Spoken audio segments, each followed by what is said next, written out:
Welcome to Kim's podcast where curiosity meets conversation. Kim's podcast.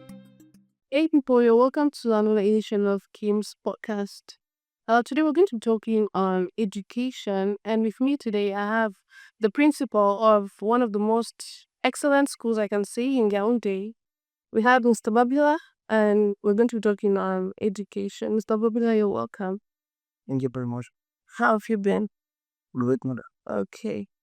So Mr. Babila, you're the principal of Jobak, right? Yes, madam. Okay. I think that is one of the most prestigious schools we have in Yaoundé. I want to applaud you for your work. Well done, because I can see the results of Jobak. It's very encouraging, and I think I wish to encourage the public. If you have a child who lives around the vicinity of Simbok, Juvence, or its environs, you can send your child to Jobak. Mr. Babila is the principal, and he's doing a very good job. Okay, Mr. Babila, about education. What measures do you people take regarding the situation that is at hand now? Students are becoming very wild. What measures do you take to make sure that students don't come vocalists to school? Thank you very much, Mayali. This question, thank you for the appreciation. A lot of my institution, but actually we were trying our best to put our image right out there, the space of Cameroon and beyond. Yeah. Talking about this with practical students we have, because we are in Yaoundé, the cases are unlanding. A year of teachers installed every day. So the little measures we in our own institution take is, first of all, we install security cameras, and secondly, there's a security guard at the gate who searches every bag of every student with a soda class. And we avoid students bringing objects like blades. Yeah. Blades in school, like this, they want to sharpen their pencils. No, they rather prefer they have a sharpener, or they have a maxet. Maxet is so that is, I think that's all we do for the moment. But we also have discipline masters who are alert. Like maybe there is a class and there are some students not having classes. He has to pass by to make sure that these students are actually studying, not discussing other things or trying to hurt their friends. Well, I think these are the few measures we take to fight these practices to the bed. Again, when we are admitting students, we have an undertaking that a parent and the student decide, saying that if your child in one way goes against the rules and regulations of the school, he will be kicked out immediately. All right. I think that's interesting. Hey, you think here? Wow. So, what are some of the challenges you face as a principal? Are they challenges like daily challenges I face in school? Definitely, your challenges like generally teachers, students. So, how do you handle them? Well, Okay, being the let's say a teacher and student have a fight. How do you handle that? definitely I haven't witnessed that yet, but if it occurs, this is my measure I'm going to take. A student will first of all bring the parents. Okay. To hold the situation, first of all, call the teacher to the office and it's the student behind closed doors. All right. We get serve a letter to the student to bring the parents. From there, we'll have a disciplinary council and we'll censure. We will not try to create more disaster. Encouraging the students or other students that what they are, this one, your career, your classmate did, Yeah. something that you should be maturing the encourage that behind closed doors is my cousin. Okay.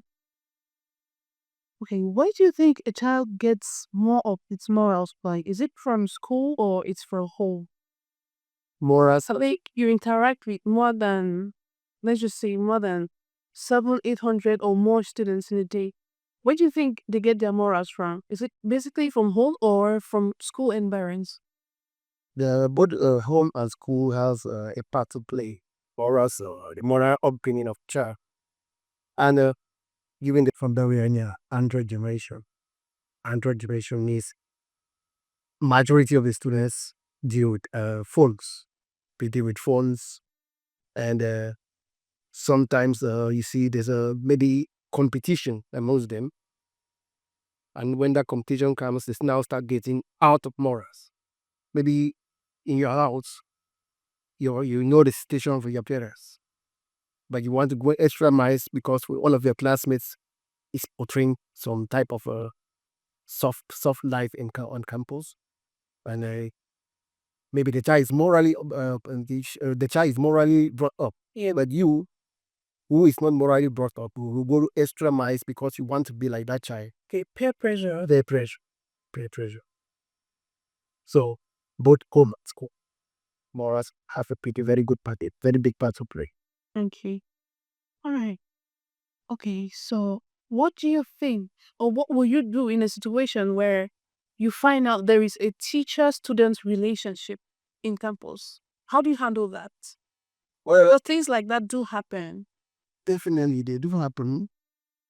To begin with, we have rules and regulations that teachers sign the time, stating that if at all they are caught sponsoring, then they will first of all be fired, and maybe their salary being suspended for that month if at all they are to work for the month.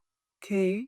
Because they signed these undertakings, and one of them there is banning student-teacher relationship, except otherwise. Except maybe the student is already married. Already married, Yeah. and maybe the teacher is also the husband or the wife is the stag. Yeah. But go regulate it. You would also have to bring your family to the school environment. I get your point. All right. Thank you. So, how do you stay connected to your students as a principal? Because I think a principal student, there should be a principal student relationship. I don't mean you should be like too friendly with them, but there is a teacher or a principal student relationship where they can feel comfortable to tell you things that are disturbing or stuff like that. How do you stay with that connection? Well, definitely, I for one, I can say I scare away students sometimes. Yes, but the other way around, I go closer to them. I play with them, maybe crack some jokes, and make them friendly. And when I crack jokes with them, I tell them that this environment is a free, friendly environment. If it you see me angry one day, know that you are going out of track. So I say when I get to them, I say feel free to tell me which subject or which teacher doesn't teach it well. Yeah. What you don't like about the school. Are you scared of someone in school? So I do this regularly, especially with the junior classes, because you bring them up from that tender age, then they will get to adapt to the situations in their context. Okay. Okay. So, what do you think about the educational system of Cameroon? Do you think it's good or there are ameliorations to make? Well, definitely, Cameroon is trying. We are trying. And I think we had an educational system that best suit us when we were growing up. Now there are a lot of changes, developments that has come. We are digitalizing education. Cameroon does not yet have these tools, the equipment to take this thing to the level at which they are present. First of all, we entered CBA.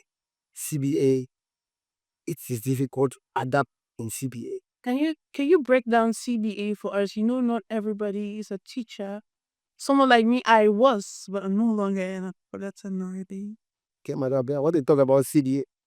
CBA is a competence-based approach used in instilling or impacting knowledge students, where you expose the students to learn by themselves or learn by doing. Okay. All right. I think if we took at the technical education setback, technical education is practicing city, has been practicing city. Now general education is being compared to get into CB. Okay. Problems are still coming because the GCA board is not yet into CB, but the ministry is into CPA. So there's a contradiction with the syllabus is when you teachers start like a beginning of year where they submit scheme of work. Am I submitting scheme of work like for example from 3 which is syllabus begins? Am I submitting syllabus for the ministry, or I'm submitting syllabus for HEC, which it is the CBA based, or no, which is the old system, or for the ministry, which is the CBA. So there's always that contradiction. So I would say, based on examination class in like Form 5, go with what the GC board says. Okay. All right. Okay.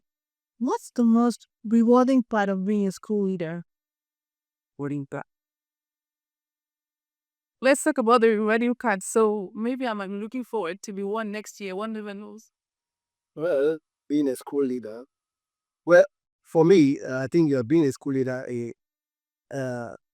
it has helped me to know how to create relationships, know how to interact with different characters. Yeah.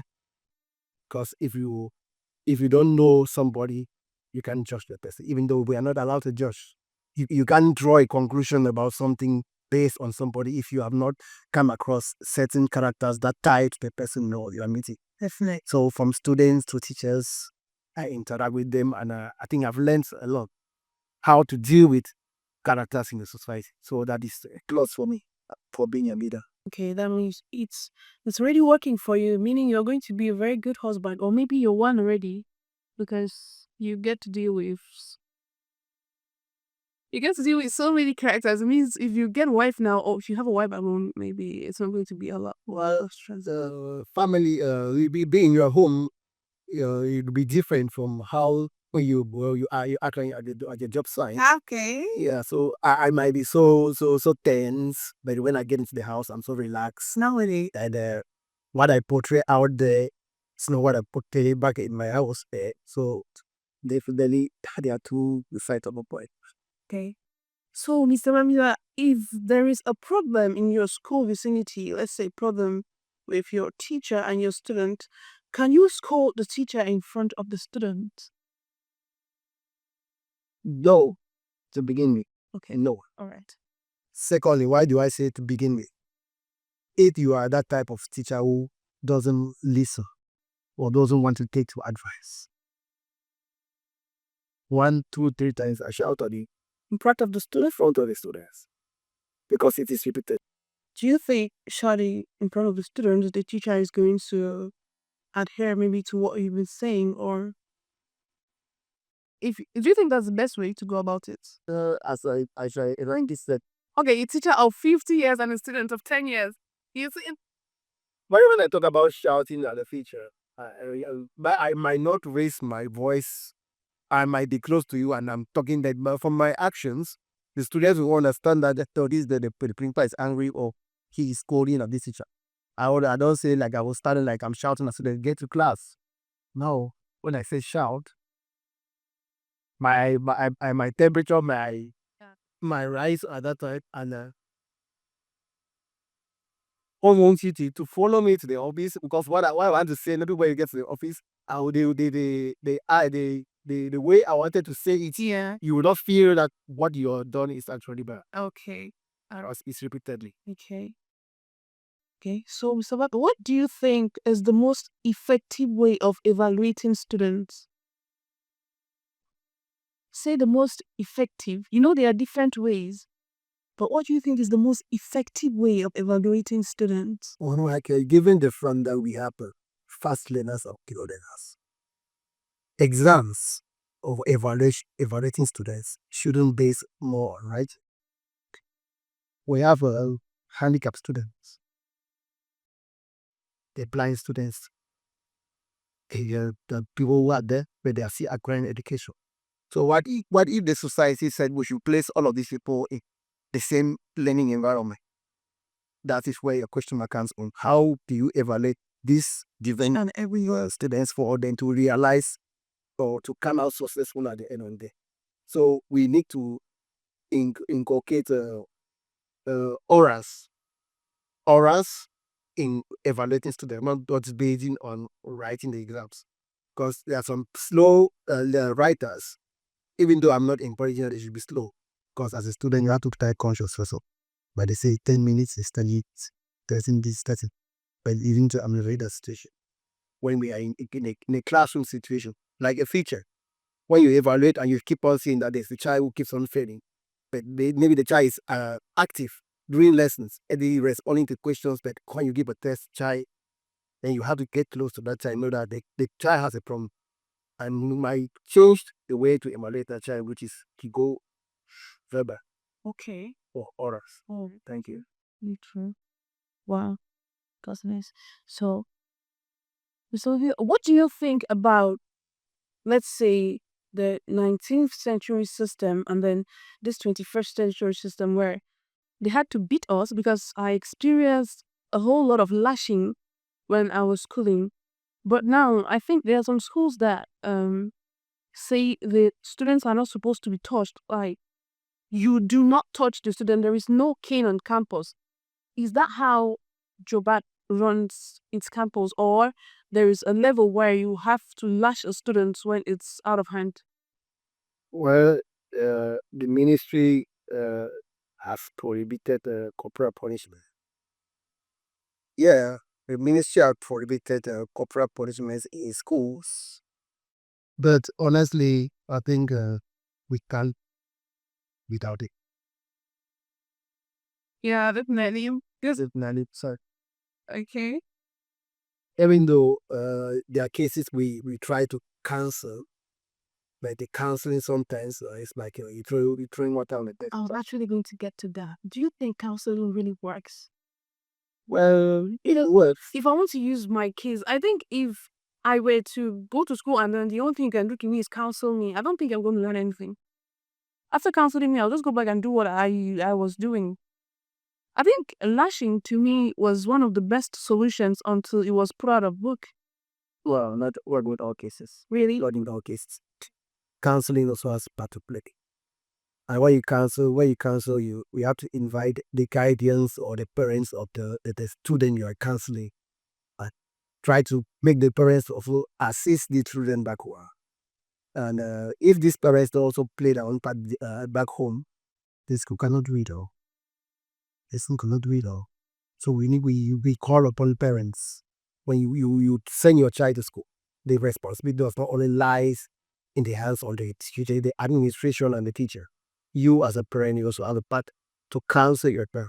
Maybe you have a girl with growing up. There are things you should tell the girl as the girl growing up and going to school. Maybe you meet characters like this, or try to tell you that this is good, that this is bad. That you as a parent, you for advise your child. Then in school, we also have our moral lessons that we also still keep advising Okay. All right. not to fall prey. Okay. Okay. So, how can you make learning more effective and engaging? Because there's some students that will just come, good morning, they write on the board and then they are done, they pick their bags and they go away. To improve on Do you normally go from classroom to classroom and watch your teachers teach, or you just sit back and definitely I know. yeah, I know you do. You did to, you did that to me though. Can you remember? I was once a teacher under your control. When the reasons why I'm applauding you and reasons why I'm asking people to send their children to Joba, because I witnessed you're not a principal, you're a father. Like the way you handle your teachers, it's very, I still wish I could be there, but the society. Okay. You can space there, right? Yeah. Maybe a last option. Teaching is not for me anymore. It's so, I mean, it's good. I love, it's a passion. It was a passion for me. But the headaches and all the life, I really had to drop it. So the reason the career you are seeing now, they don't have headaches. The headache is less. Okay. Yeah, it's less. I don't have anybody shouting on me, or I know what I'm, in fact, but not teaching though. Okay. Though I'm going to encourage people to get into teaching. Yeah. But I say this is a good thing. If you impact knowledge, then you are a success. That's a good. How we talk about morals, and you stated that parents could also help in bringing up their kids. Okay, there are some parents who send their children to boarding schools. If your child is sent to a boarding school, the child will spend less time with their parents and then more time with their guidance in school, their teachers, the principal. If you were to be in that kind of situation, what do you think? Will you still say the child will get more morals from home or from school instead? Because I think at that particular point in time, the parents have handed over the child to you. Like, do what you wish with the child. Okay, in this case, the school is solely responsible for the upbringing of that child, but not on the not all the work is still not left in this. Wait, let's take it maybe 9 months of child in school. Next 3 months we have that child not to also be up that child. Morally based on as you are going back to school. Listen to your teachers. They don't follow your friends. This type of attitude or this type of behavior is not wanted. Look at how, or maybe look at how we are in the house. Look at your father, maybe your mother, the brothers, how they are morally brought up. You too, as my own child who is going to a boarding school, maybe all those advices, even you can do that in a week. The problem is you should have communication with your truths. Oh, yeah. Communication is very important. Even if your children are in the boarding school, they have somebody that you have entrusted them in your hands. So have a contact. You call once a week. How is my son doing? How is my daughter doing? Can I talk to her? Can I talk to him? Then maybe your guardian or maybe it's a teacher or the principal will say, okay, no, the students are occupied at this time, but you can call at this time. Just that calling and saying, oh, how are you, my daughter? Yeah. Be a good child. Make sure you take your education serious. You know, you have gone there to study. You are also impacting that child on her. So the distance is not a barrier. Okay. I remember my father used to tell me that he doesn't have any plots in the village. Like, if I don't want to go to school, I want to be useless. He has nothing to give me after that. I mean, while I was schooling, that kept ringing. It kept ringing in my head. Like, what is this man trying to tell me? Like, am I supposed to kill myself in this school? Or, you can still talk to a child and maybe he or she doesn't listen. And you can still, I've seen parents who are pastors, but their children are very recalcitrant. And most of them always say the children get those behaviors maybe from school environments. Do you think it's possible that a child is good at home but spoiled at school, or spoiled at school but good at home? Okay, it's possible. It's possible. You have used the case of the pastor, but I want to drill away from the part. Okay. Let me just take for instance, maybe your father is the minister and you are left with an extreme environment with other kids. Definitely, if that child doesn't have morals, that child will be very, very risky. Why? Because the child will boast. My father is, we have. When I go back home, I sit in my room, play my PlayStation. I remove my dress and throw. There's somebody who pays me wash. I have my own car. Okay, all those things play down on the child. So I think they should be it. Okay. What are the core goals of education? Like, when we go to school, what do we expect after that? Well, can I? Oh, the main objective or goal Of education. education is to prepare you for the future. Good. Have you ever found yourself tried discourse with someone who have not come? Ah. You will see that you are to levels of understanding. Some basic things you thought could be easily understood by someone who is maybe an adult who have not seen the four walls of a classroom. You find yourself stressing that you are in an elementary school class, parenting the child to write. So education first prepares you for how to face the society. It's not about getting a job at education. Education is first or global. It's vast. Like I said, there's a formal, informal, and non-formal. Formal, you go to school in a school environment, universities. Informal, you do in a society. And non-informal, you have workshops, the gatherings. Those are non-informal workshops. Maybe you attend a workshop maybe on how to produce soap, on how to produce liquid soap. But you have learned something. You have acquired knowledge on something. That was not fun.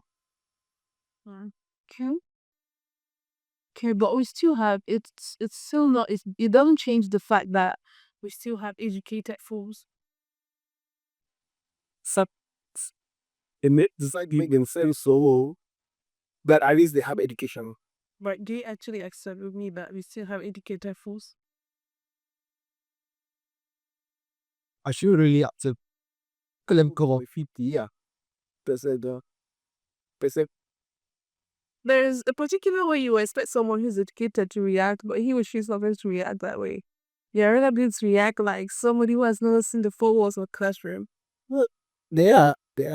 It's a society must be bound to have people like that. Okay. All right. Thank you very much for coming, Mr. Bavila. I think we're going to end there for today. Hoping we're going to have you in the next episodes. So I'm going to give you about for 5 seconds to put out your school out there for parents who will be searching. You know, we already come. It's already the end of term, right? End of third term, which means parents will definitely be searching for schools for their children. So I'll be giving Mr. Novila, let's say 45 minutes to put out his school out there for parents who are searching for schools for their children. Thank you very much, madam. You're welcome. Well, as you already said, my school is Jobak, but Jobak is the full meaning of Jobak is Jobet Bilingual Academic Complex situated at the near Poto Banomu. And our school is open to most especially orphans and IDPs. Orphans of IDPs have they have a free education in Jobak. Wow. Definitely. I hope they are getting that. They do. Okay. We have record, but we scrutinize to actually see whether you are an offer, because you don't just carry at the time come. So they have the free education. The proprietor assured that, and registrations are already out of the conway. Even though we are still concluding with the GC the examination classes. The session are ongoing, and the school fees are very moderate and affordable. So check. We have from 1 to 4, 5. Still, don't even want to go to lower Sim because the campus now is under construction, taking it under construction, and we have permit terminal primary school book and phone for our. Okay. Thank you. All right. Thank you very much for coming, Mr. Bavila. Thank you guys for watching. Please, though, ask for one favor from you. You can follow me on all my social media platforms like Instagram, YouTube, TikTok, Facebook, as King's Podcast. Thank you very much for watching and see you next episodes. Bye.